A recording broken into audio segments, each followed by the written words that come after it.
First of all, I would say that our country is not really the right one to compare with Venezuela. We are a country that is democratic and has been democratic for many, many years. And if we look at the whole picture, I can understand that some people are concerned. But the cooperation that is being strengthened, the cooperation we are pursuing right now, means that we want to create or re-establish the cooperation we previously had with the United States, especially the good cooperation we have had, to restore that between us. The situation is not such that the United States can simply conquer Greenland. First, I would like to say that I do not think it is appropriate to talk about possible or potential military operations in this country. Of course, we must be aware of this in our preparedness, and we must be prepared for the possibility that we may reach that point.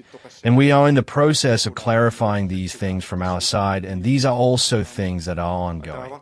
Of course, these circumstances and the latest events and the many issues that have been raised, yes, this has opened the eyes of the naalakkesuit to the possibility of certain eventualities. I have to say that.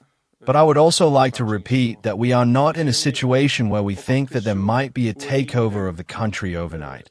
And that is why we are insisting that we want the good cooperation and that we want to return to the status quo. And we want to return to the good cooperation that we have had in the past.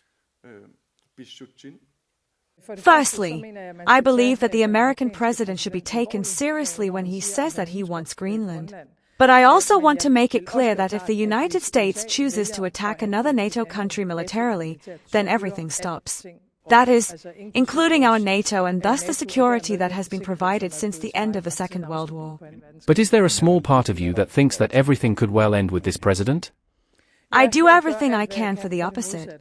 I believe in democracy and I believe in the international rules. Of course, I also believe that you do not change borders by force, either in one way or another. It is not only the position of Denmark and the Danish kingdom, fortunately, of Europe too. So I hope that people will also take note of the, once again, significant European support that we are receiving. I agree that it is important that there is security and peace and security in the Arctic region. That is one of the reasons why we are in NATO. Greenland is also a member of NATO. It is a shared responsibility of the Arctic states, including the kingdom, to ensure that there is security, peace and freedom in the Arctic region. But Denmark has always been a good ally of the United States. We want to continue to be so. But I also have to address some of what is being said from the American side. And of course, we will not accept a situation where we in Greenland are threatened in this way.